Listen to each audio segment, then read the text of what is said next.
Right, morning everybody. I hope you're well. Let's see if it will start. Here we go. So welcome aboard this morning. Something that's potentially, I'm going to do things a little bit differently.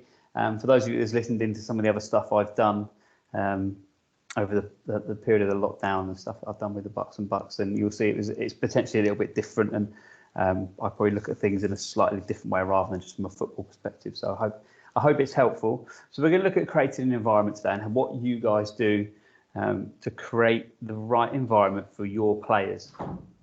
And so we're going to have a different approach to things, and I'm going to ask them some questions. I will want you to put some stuff into the chat box as we go through. And again, if you, as Rich said, if you've got any answers or any questions you want to fire at me, or if you've got any thoughts, and then please just share them, because it will be great to hear from yourselves. So the first thing I want to know from you guys is this: what did you have for breakfast this morning? Put the question in the chat box as well. Just put your answers in the chat. What did you have for breakfast? What was it?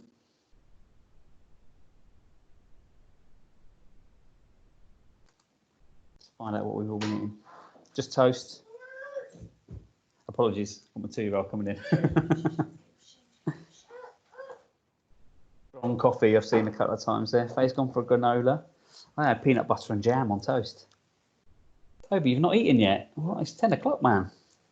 Have a brunch. I just want to find this out, just to find out a little bit about everybody, because sometimes what you have for your breakfast tells a lot about you.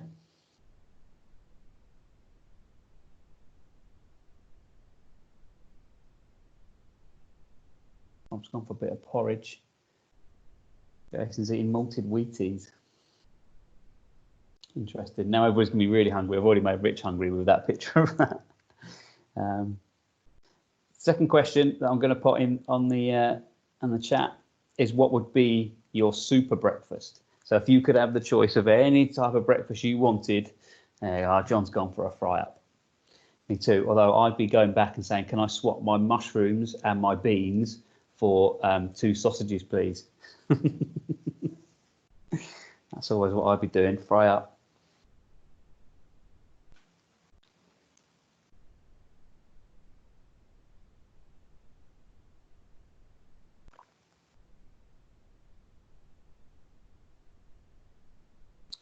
Yeah, see, I wouldn't go for like a plum tomato. I'd go for a tomato chopped in half and fry them off. Interesting. So I wouldn't want the tomato like that either. See, I'm with you, Kev. Look, all these people going healthy. Hassan's gone, I would have porridge with nuts. Your super breakfast, Hassan, come on. Faye, I'm with you. Sausage sandwich. Oh, can't beat it. We're all starving now. Good. Just a random question, because I think sometimes when you create environments, let's take the norm out of the equation and make things a little bit different. Like I say, you get the you get a feel of who people are. There, Hassan wants to have his porridge and his oats and his fruits, and so he can get it done right. Fair enough. Everybody has their preferences, and everybody's has the ways of doing things, and it just goes to show that everybody's different, and this will be the same with your group of players.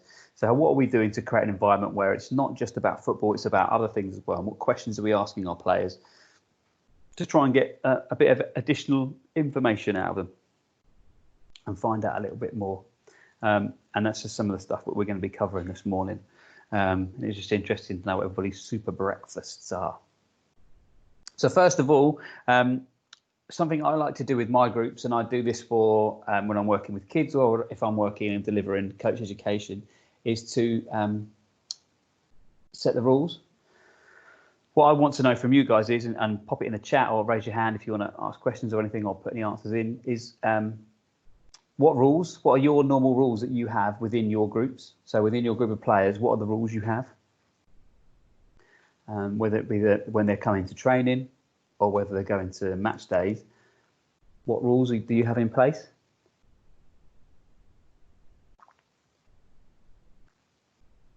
Just want to find out what these sort of, if there are any common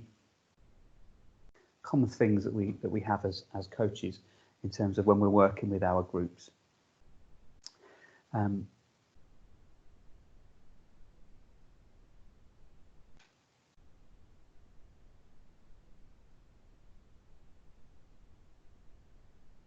Apologies, everybody. This is poor timing. Got a guy coming to measure up a fence.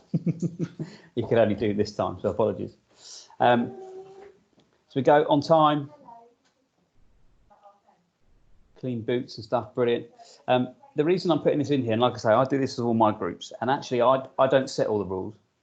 I allow my learners, I allow my players to have a chance to set their own rules, but also potentially set their own outcomes. What do they want from the sessions? What do they want to take from it? And there's a couple of reasons why I do this, and I mention this a lot when I'm doing safeguarding courses in terms of codes of conduct. And a code of conduct, if you're a parent, if you're a player, or if you're a coach, is actually have those people that to be part of creating those rules and that's those expectations. And that's for three reasons. One, if they're involved in creating those rules, they're more likely to remember them. Two, they're more likely to stick to those rules. And three, they're more likely to go to others who are potentially breaking the rules. Oi, stick to the rules, come on. That's not what we're supposed to be doing. So you get that little bit of peer help and cooperation as well. I just find it really interesting, and there's some great stuff that's coming up on here in terms of being respectful, arriving on time and things like that. As I say, with the coach education stuff I've done, I do it on every single course that I deliver, because I find it that it helps for bringing groups together who potentially don't know one another, but they're all having to come up with something from the same question: what are the rules? And you'll get various different types of answers. You also get to find out a little bit about the people that are creating those rules, what their expectations are. A great question that I was once asked, it was a guy called Richard Cheetham, who is he's the coach developer down at Winchester University, and his question was, how do you want to learn today? Let's just put it in a completely different way. And it was really interesting to find out the different ways that people in the group wanted to learn. And it might even be a question that you want to ask your players: how do you want to learn? They might just say, with a game, but then you get to find out what it is they actually want to do. So it's quite an interesting question. How do you want to learn? And that's something that that's stuck with me. I think I've had that question asked me back in October, and it's something that I found really, really powerful.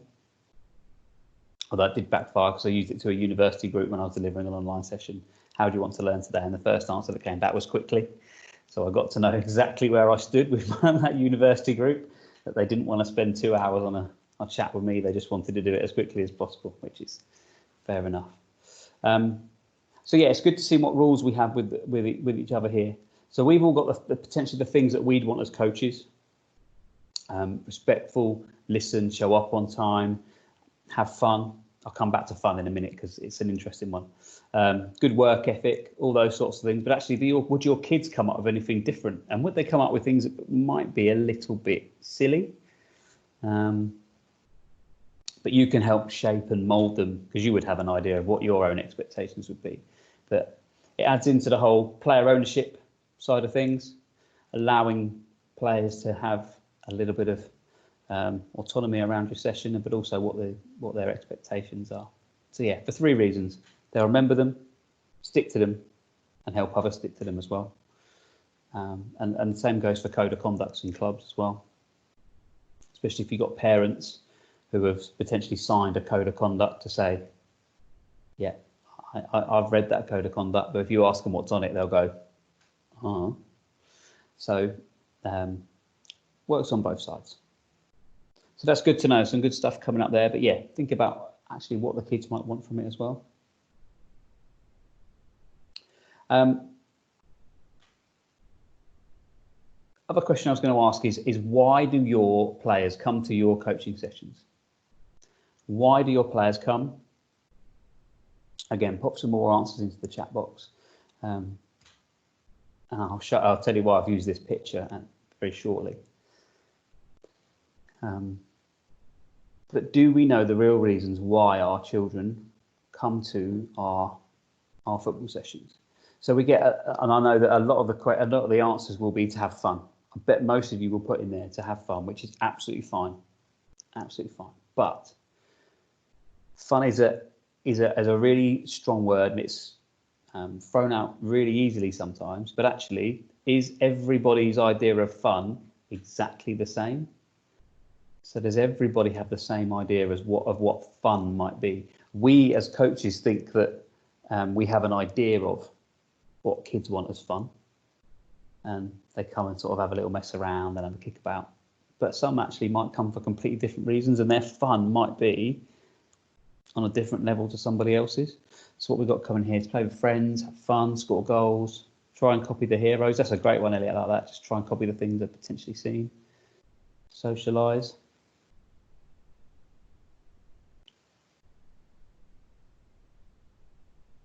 Friendships.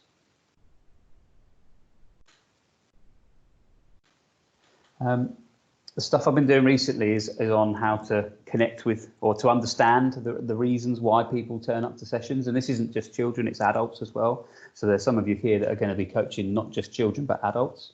So think about that. So those that do coach both or just adults, why do your adults turn up to your sessions? Is it the same? Oh, Elliot's got around parent forced them. And that is the case sometimes. So you will have a child there who you think is there for a fun reason, but actually they've been forced to because their parents told them they got to play. So how is that? How does that work for you as a coach if you've got a player who's there but isn't there for the same reason as all the others? Yeah, so after school clubs are a key one. So now we've got, in terms of adults, we've got maintain fitness levels.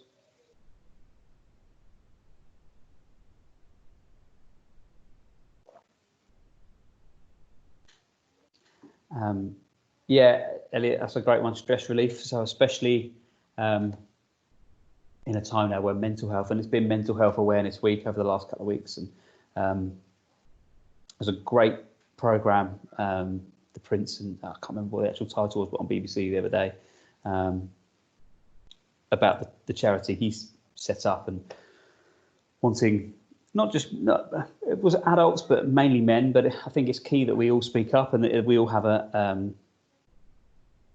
chance to do something that's different and just takes us away from the stresses and strains of what is the normal.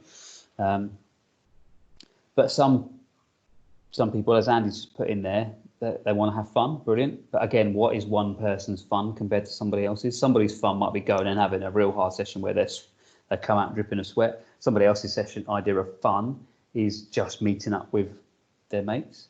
So it's really interesting to find out how do we get to find this information out from our players.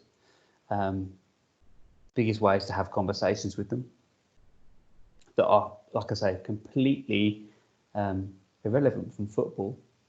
It could be just a conversation that starts off by asking questions like, what'd you have for breakfast? What'd you have for dinner? That type of stuff. How was your day? What did you do at school? How was work? Asking those questions will give you a little bit more insight into those people, because you'll realise, like on this Lego screen here, there are people that are just completely different. There's even a couple of people in there, the Lego guys, that are wearing the same outfit, but they're all wearing their caps different ways around. So although they're wearing the same thing, they're wearing it slightly differently. So you're going to have a variety of wants and needs and different types of people in your session. So as coaches, we've got to be able to take that on board, and how we're going to make sure we can work with those players.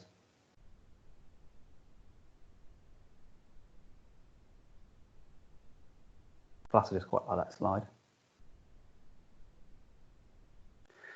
So we've got on various reasons our kids have, a safe environment was created for them when they were young. Yeah, so they've continued to do so. What's Dave put in here about the last one? Yeah, and some people do want to come to get better. So kids will want to come and get better. I'm just going to click back a little bit and just read through these. Some just want to kick about. So yeah, the variety of what people want is huge. And as coaches, we have to understand that. And that, like I say, might be through having conversations, it might be listening to the kids, it might be setting different challenges to get different different outcomes for us.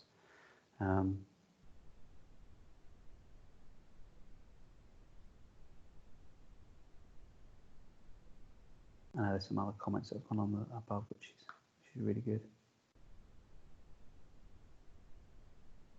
Good. So we've got to find ways of understanding, because that will then help us then create the right environment for not just the group as a whole, but each individual that comes to our session.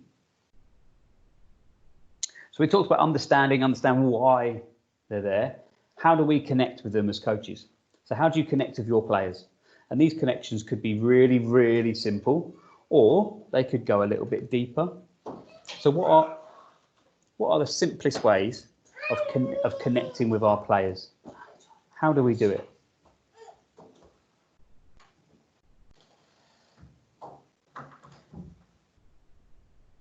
Yeah, brilliant. So I mentioned it earlier. So how was your day? Yeah, jokes.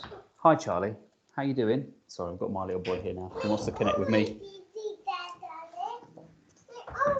It's coming in the post, darling, isn't it? Obsessed with a daisy cow. For all those Postman Pat fans out there.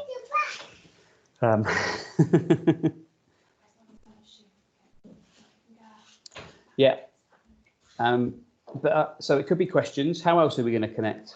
How else do we connect with people? And this is one thing that we can't do at the moment. But when I run sessions when it's adult education or whatever it might be, it's a handshake. Always, anybody that comes in, first meeting, handshake, fist bump, there we go. And it's a simple way of connecting, but it just goes to just put something down in place. So now I know, and everybody knows, that when they come into my session for the second or the third or the fourth week, that I'm going to go and shake their hand and find out how they're doing. There's also some activities that I run, and this might be on the first day, it could be on the social corner stuff that I do on the FA courses, is to, there's a little activity called Autograph Hunters, going around finding out who's run a marathon, who likes Marmite, who drinks more than 3 cups of coffee a day, and who's just buying a house. And you get to find these little bits of information out. So actually you can go and then ask somebody about it. So where are you buying your new property? Where are you living at the moment? Oh, okay. So you've got conversation starters, and this is with adults. With kids, it's exactly the same way. Common interests, current affairs, all those sorts of things are really important to connect with the people that you are working with and delivering sessions to. There's those great clips of the basketball coach doing different handshakes with their players, because it works on 2 levels. One, he's connecting with those, but also he's letting the kids know he remembers them, because he knows exactly what handshake to do, or his players, he knows exactly what handshake he's going to be doing with them. Yeah, we get some empathy as well in there.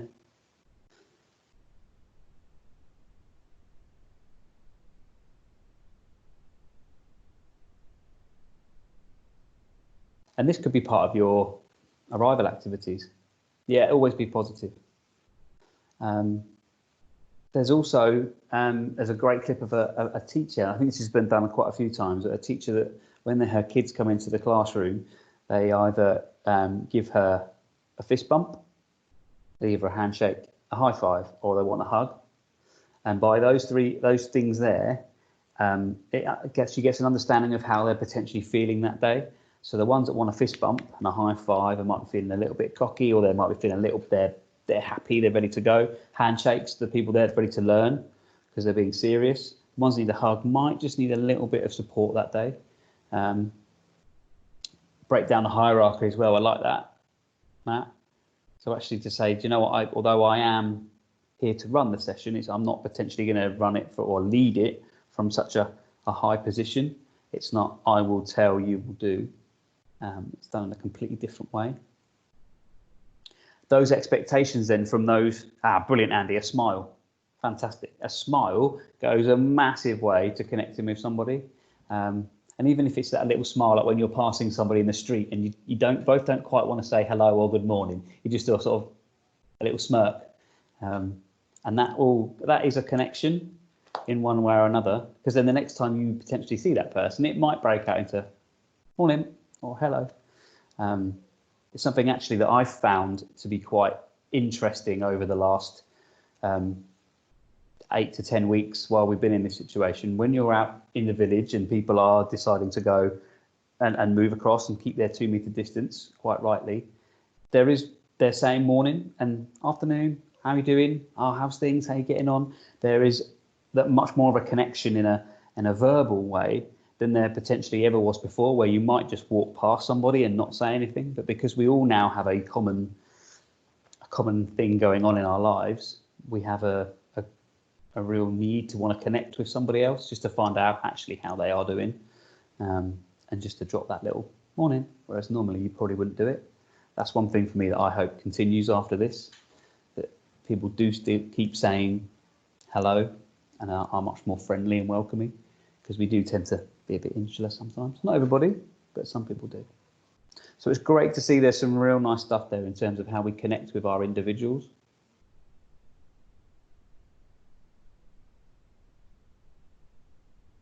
This image is, for me, I could have picked any image because there's so many different ways of saying it. How do we make sure that each of those individuals, now that we've connected with them, we understand why they're there, how do we now allow them to go on to be, or actually do something that allows them to be the best they want to be?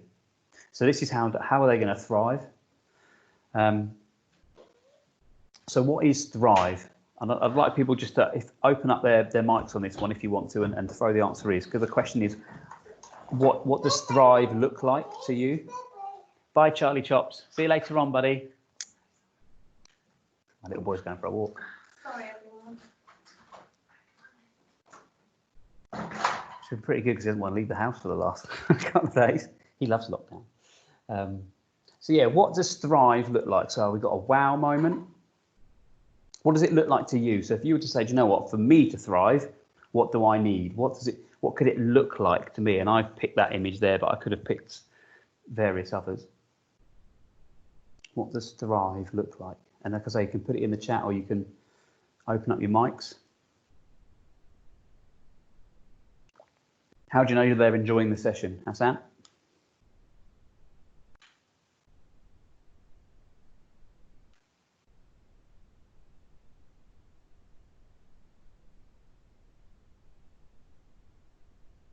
Personal achievement, competition challenge, success, team bonds. Okay, thanks, Hassan. Yeah, body language, the way they're speaking.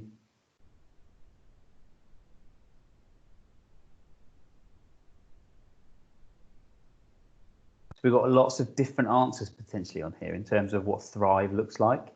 And this is a lot of this stuff stems from a workshop I deliver for UK coaching, which is looking at those 3 areas: understanding, connecting, and allowing people to thrive. But thrive is different for everybody. So thrive for you as coaches might be that you come away going, that was a really good coaching session. That's for you to thrive. Because there might be times where you think, oh, do you know what, I didn't really enjoy that as part of the review process. But then you break it down and go, right, which bits didn't I enjoy? What could I tweak and change that next time I'm able to say, do you know what, that was a thrive moment for me because I really enjoyed the session. There might be just one little tiny piece of your session that you find that's made you go, wow, that for me, even though the rest of the session was good, that one little snippet was the bit that meant I thrived. It might be a one-on-one conversation with a child. It might be that an activity that you've designed has worked and the kids have loved it, or the players that you're working with have loved it. But the fact that we're getting lots of different answers in here means that thrive looks different to everybody. So again, we need to understand why they're there, why the kids are there, and what they want to take from the session. How we're going to connect with them to get those little conversations in, because that will tell us what thrive means to them. Question from Hassan: do you think the environment and the way players thrive change on a regular basis? Yes.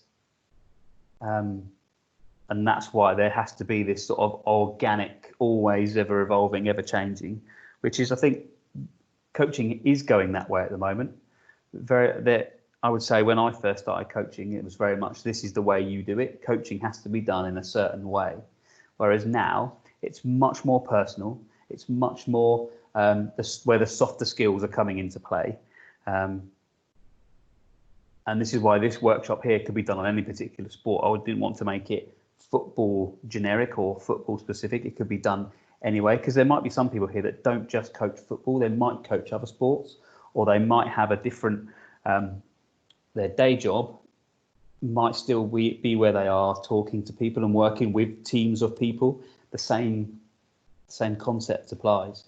So whether I'm working with a group of football players or whether I'm working with a management team or a team in a group of people that I manage, I'm still going to have these same conversations. I want to know, I want to understand what they want, what they need. I want to be able to connect with them in a variety of ways, and I want to find out what's their end goal, what's going to make them thrive.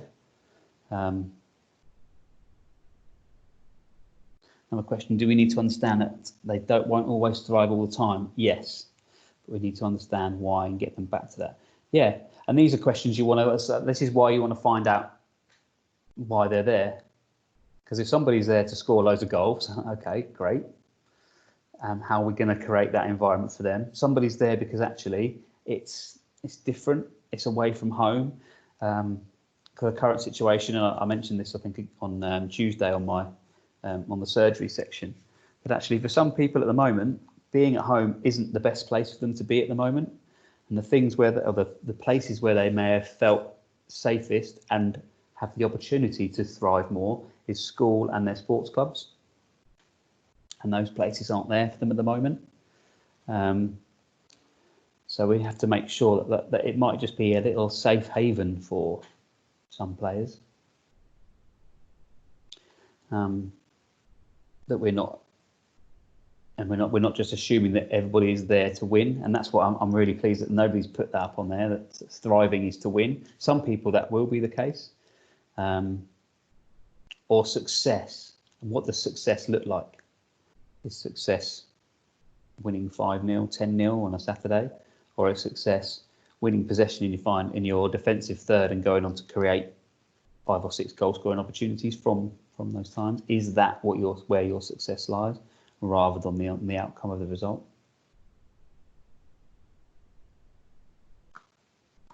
So yeah, 3 different areas to think about: understand, connect, and thrive, and how then does that shape the environment that your players are then working in. I put this in here to talk about mistakes. Are mistakes allowed in your coaching sessions? And if so, do your players know that? Do the players you're working with know that if they make a mistake, it's not going to be looked upon to go, uh-oh. And this is something I've thought about a lot in the last sort of 5-6 years, in terms of how do I ensure I create the environment where if a mistake is made, it doesn't matter, because I think we come from a world at the moment, and potentially a coaching world, where mistakes are really seen as a negative thing and shouldn't be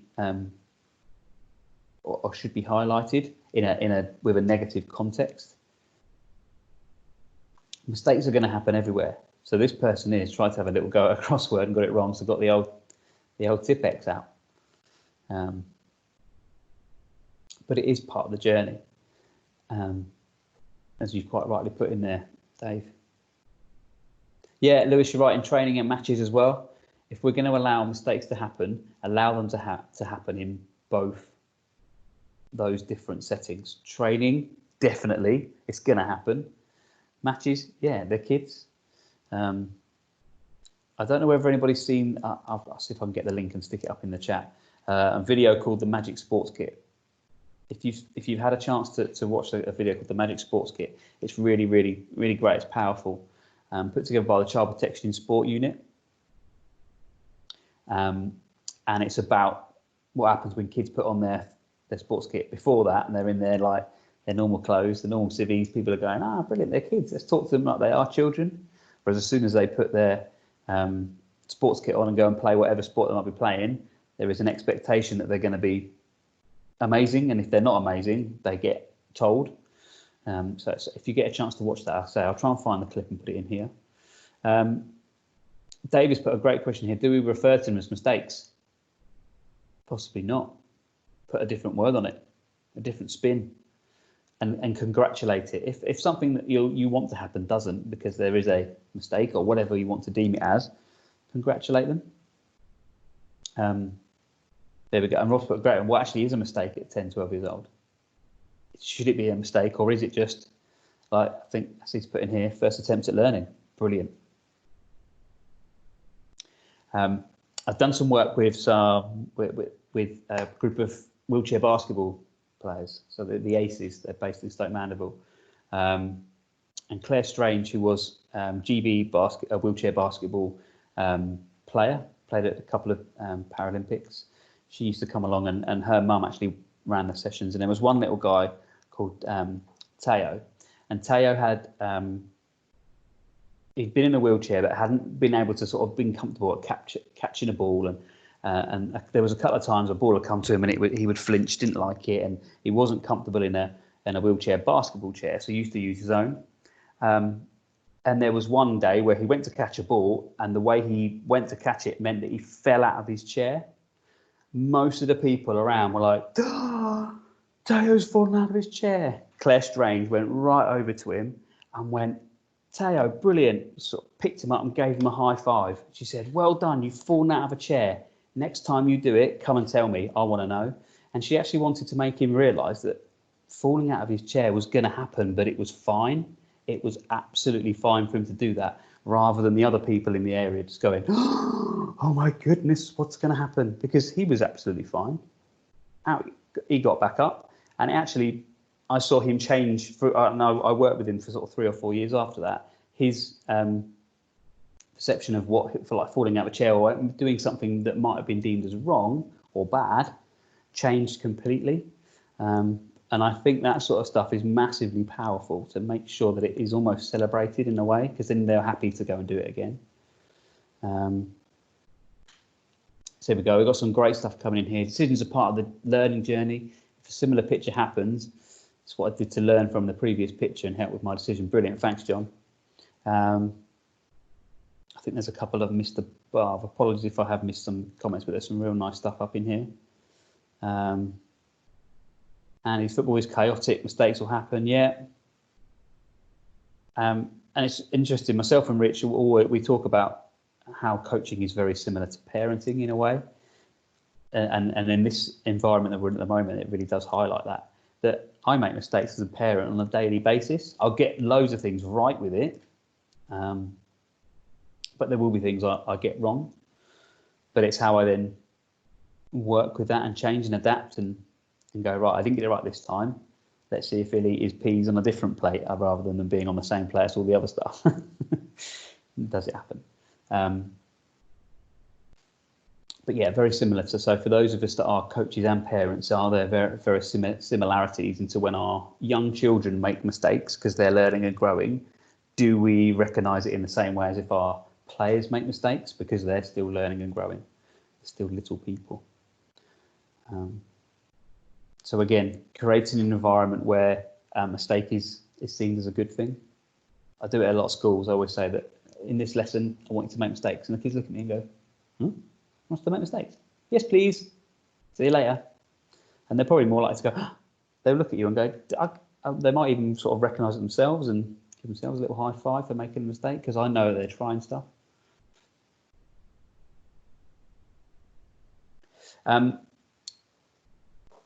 The reason I put this in here is because actually it's a nice way to sum it up is to just say, who does the game belong to?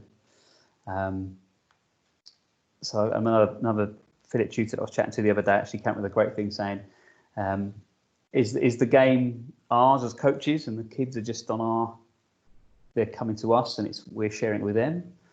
Is the game for the kids, and it's the coaches that are coming along and sharing or being part of their world, or is it something that we just all have together and we all share the same thing? So this is quite a nice thing for me to say. Do you know what? The game is the game, regardless of the situation and regardless of what's happening around them. The game is still going to be there. So if we can create, and obviously these guys here have had an environment where they can go and play wherever. They're happy to go and just have a game of football. And for us as coaches, we want that to be the case. We're creating an opportunity for our players to come, and whatever they want to experience and whatever outcomes they want, the game will always be there. And for us, the environment we create allows them to thrive in a variety of different situations. It's that whole holistic approach, and ensuring that we're not just saying it's one size fits all. It's everybody has their own way of looking at things. A great comment actually that I heard about this current situation is that a lot of people saying we're all in the same boat. We're all in the same boat. Somebody else came out and said we're not in the same boat. We're in the same storm. Everybody's boat is different. And it made me think, actually, that is true, because yes, the storm is the same for everybody, but how we can deal with it and how we're able to deal with it is different. And that'll be the same for a lot of your kids. Everything's different. So when this whole thing finishes, and we are able to go back to do some sort of coaching, what are the key things going to be? And I think the question was asked on Tuesday. What's the first thing you want to do when you go back to your coaching sessions? Let's just have a game. Let's just play the game, because that's probably one thing that people haven't been able to do.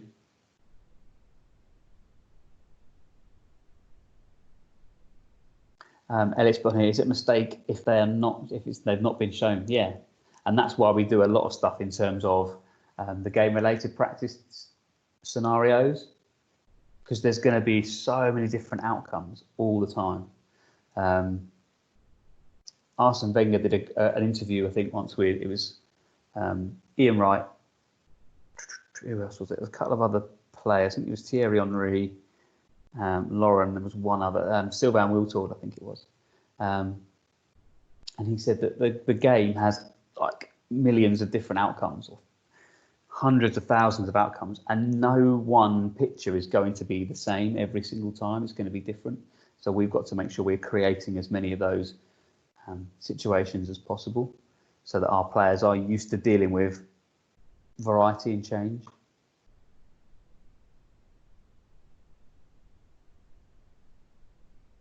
Robert's put on here lots of good discussion on Hive about how adults negatively directing the kids' game age 11 aside too early. Yeah, there's loads of conversations now about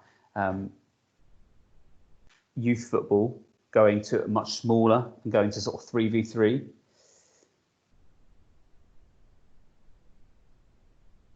And starting off, so actually in 3v3, what are the outcomes? What are the benefits? There we go. So we've got some stuff from Holland. Yeah. I think sometimes there is too much of a keenness to go 11 aside too quickly. I think under 13s they can choose, depending on the league. They can still play under 9s, 9v9, or go to 11v11. I think try. Let's not rush it too much, because it will happen. Kids are going to grow up and they're going to get to 11v11. But we shouldn't be, as coaches, we shouldn't be thinking, right, this is all really good, this 5v5 and 7v7 and 9v9, but it's not proper football till we get to 11v11. Not all coaches think this, but there are some that think that it's as soon as they get to 11v11, that is proper football, because that's how they've seen it. But actually, are we forcing it too much? I mentioned the other day about the stuff that we can learn from hockey. Hockey do a lot of 3v3 stuff, small pitches, but a variety of different outcomes from those 3v3 games. So yeah, in summary from me, the environment that we create will have a massive impact on our players, but ensuring we have the correct environment for everybody, we need to do Those three things: understand why they're there, be able to connect with them on a variety of different levels, but also allow to create them opportunities to go and be what they want to be, whether that's the opportunity to go and be a professional footballer, or just the opportunity to go and play recreational football, or the opportunity just to go and have a little bit of social time with their friends. That might be the thrive bit for them. So that's my summary, really. It's fairly simple. It's fairly basic in terms of how it happens, but that has to be done in a real natural way, and there has to be a real effort from the coach to go, do you know what, I want to make sure that the environment I'm putting on for my players, they have a chance to create it. They have a chance to mould that environment just as much as I do. But need to get those three things out of there so that this type of stuff on the screen can happen.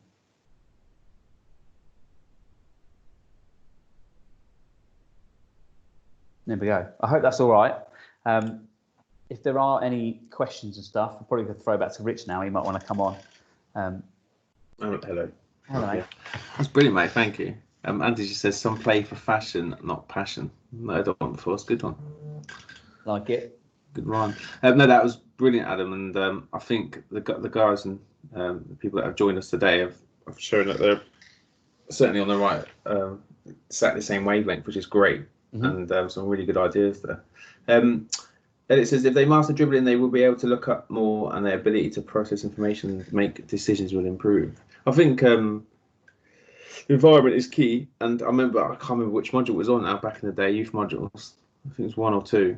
And that was one of the best courses that I did at the time, just because it opened my eyes completely. I always thought about, especially like working in the foundation phase, is like about making sure the sessions are right, but that doesn't matter if the environment wasn't right. Mm-hmm. So I have to scale it right back. So that was fascinating for me. In terms of, I've got a question for you, Adam. In terms of like, you touched on adults earlier. Yep. And it will obviously be completely different because the reasons for playing will be different. What would you still continue that whole, back? It always comes back to knowing your players, etc. But nothing should change at adult either. No, exactly the same. Exactly the same thing, which is why when I run a level 1 course or whatever national governing body I'm running a course for, I'll always stick to the same principles in terms of how I create my environment, how I greet people, who sets the rules, how I work with, how each people has a chance to interact with everybody in the group. So it's not just about creating small groups of people. Everybody works with a variety of different people in the group, so that an environment is created, and you get to find information out from everybody in that aspect. So I like to sort of say to the people that come on a course, you know what, this is how I want you to go and coach, but actually I've just been doing it in exactly the same way. Yes, it'll be in a classroom environment, and yes, it'll be in a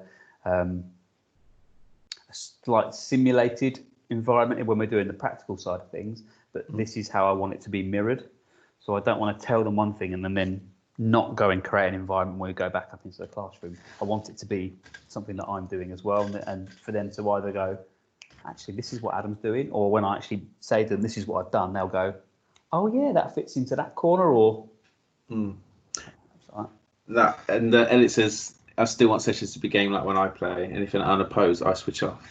So hopefully your manager, Elliot, or coach will know you and keep it game-like for you when you play. But I know we touched on this on Tuesday night as well, but for those who weren't there, around like transferable skills as well. Like I think you touched on it earlier as well, around like that 9-to-5 job or whatever job people have. It's a lot of transferable skills around that, isn't it? And you said earlier about walking past people in your village, standing there, little things like that. Do you since you started like your journey in coaching, and as we heard on the podcast probably a couple of months ago now, is your like vision on it and opinion of it has completely changed?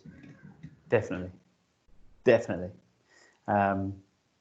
Just opening up a little bit and just observing of what goes on, and life is mirrored in various different aspects. And like I say, that whole passing somebody and saying hello, I would do it anyway. I quite like saying hello to people. I'm very fortunate that I live in a small village that has a lot of places to go and walk around at the moment, so I am very lucky.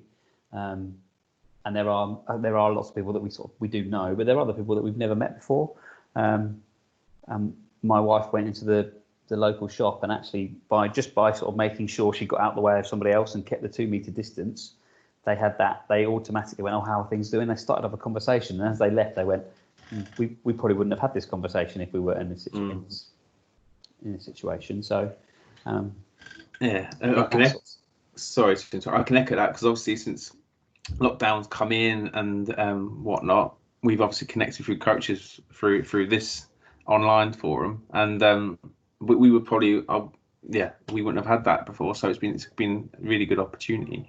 In terms of I've got just one more question before we go to Robert's question. Just around, that like the handshake, and like footballers are really creative as well in terms of the different handshakes. I remember Spurs have got like loads of different from Delhi and whatnot. Mm-hmm. What is it going to have to be a creative way if that that 2 metre social distancing is still in place, or what that will look like? We don't know at the moment, but that's going to be interesting, isn't it? But a creative thing especially for players to come up with. I think so. I think we'll just have to watch this space a lot of time. So many different sports have been asked the questions about what's it going to look like, and some people are going, we don't know. We can have a bit of a guess, but yeah, I think in terms of that connection and the handshakes, we're going to have to think about something that's going to be pretty different. It might just be that now it's just a wave. We go back to the beginning.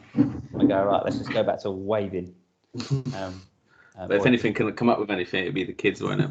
A different type of wave, and that could be your challenge actually for when you first go back to with your players. Now, how are we going to greet each other if we can't have that high five? If we can't have a fist bump and a handshake, how are we now going to greet each other? What's going to be different? So yeah, that'd be interesting. Creativity though. We've got some questions coming in. So Robert's asked, can you recommend any resources, online books, or understanding kids psychology that would help us dad coaches be better at coaching? It's a good one, because I will confess that I don't read books. I'm hopeless. I wish I could read. I see so many people going, "Oh, I've read this book. I've bought in the last year probably like 5 books, and I've read the first 6-7 pages, and I just can't do it because I just can't read properly. I can't take it in. So and it really bothers me that there's so many of these great resources out there, and I just can't read them.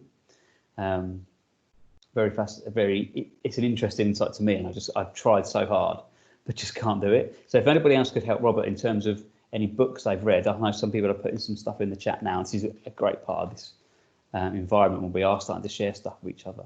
Yeah. Online,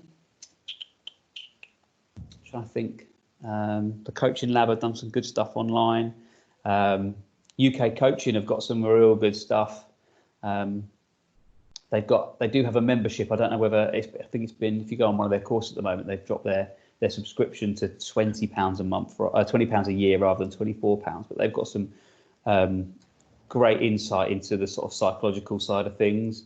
They've got lots of e-learning on there as well. So UK Coaching is a good one to look at for all of their they've got a lot of trying to think of what the right word is. They've got a forum for coaches called Connected Coaches. Excuse me, and they've done a lot of forums on there, and a lot of questions and things that you can tap into. The boot room stuff, stuff on the FA. There was a stuff that I saw Gareth Southgate's done about creating the environment that he has for his players when they get together.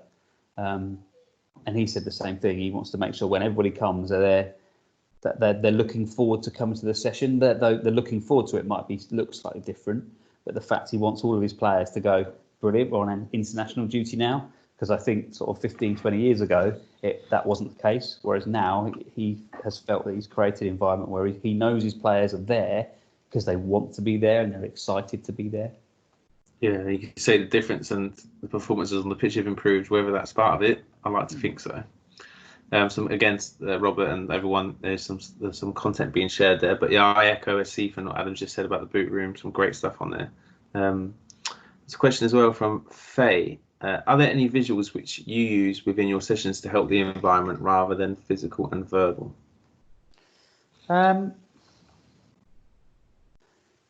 It's a good question, actually. I mean, I use the use of tactics boards and other bits and pieces, but I wouldn't say individual. The biggest thing I would maybe try and do is, and that's why I put these slides on like this, I used images rather than text and words. So it might be just linking these sort of images to your player so they have a different meaning. Just to use something that's a little bit different, again, takes the football context out of it. So that way you'd have a different set of answers as well. Would you find, rather than just if it's writing? So like, you could say to your players, what does this image mean to you?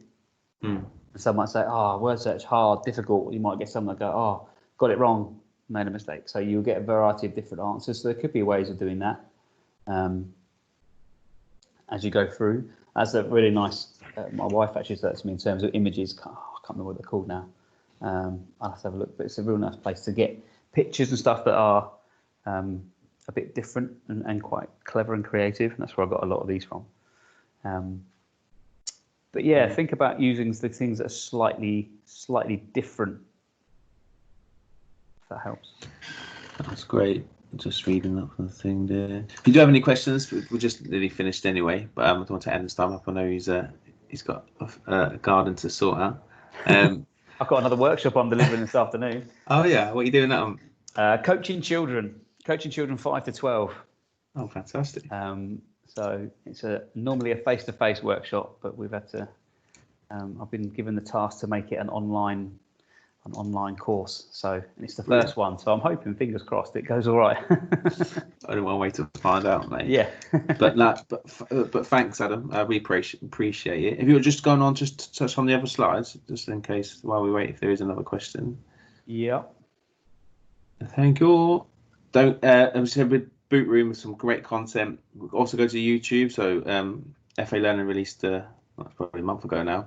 Lots and lots of content on YouTube, so go and check that out. Next slide. Our podcast series 3 just come out on Thursday, so the first episode was with Jade Moore.